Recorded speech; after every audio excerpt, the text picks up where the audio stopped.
Chicken keema బాల్స్ని సింపుల్గా ఇంట్లో ఇలా ప్రిపేర్ చేసుకోండి. టేస్ట్ అయితే సూపర్గా ఉంటాయి. ఇంకా ప్రాసెస్ చూద్దాం. కొబ్బరి, అల్లం వెల్లుల్లి, 5-6 లవంగాలు, మీడియం సైజ్ ఆనియన్ని పేస్ట్ చేసుకోవాలి. ఇందులోనే రుచికి తగినంత ఉప్పు, పసుపు, కారంని యాడ్ చేసుకోవాలి. మనం ముందుగా శుభ్రంగా కడిగి పెట్టుకున్న కీమాను కూడా ఇందులోకి యాడ్ చేసుకొని మొత్తం కీమాని కొట్టిన తర్వాత అందులో ధనియాల పొడిని కూడా యాడ్ చేసుకొని మొత్తం మిక్స్ అయ్యేలాగా చేసి ఈక్వల్ క్వాంటిటీతో సమానంగా ఉంటలైతే కట్టుకోవాలి.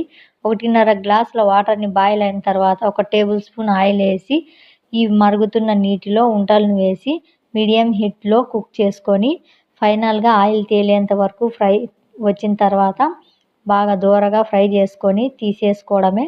చాలా సింపుల్ అండ్ ప్రాసెస్ కూడా సింపుల్ అండ్ టేస్ట్ అయితే అదిరిపోతుంది. మీరు కూడా ట్రై చేసి ఎలా వచ్చిందో కామెంట్ చేయండి.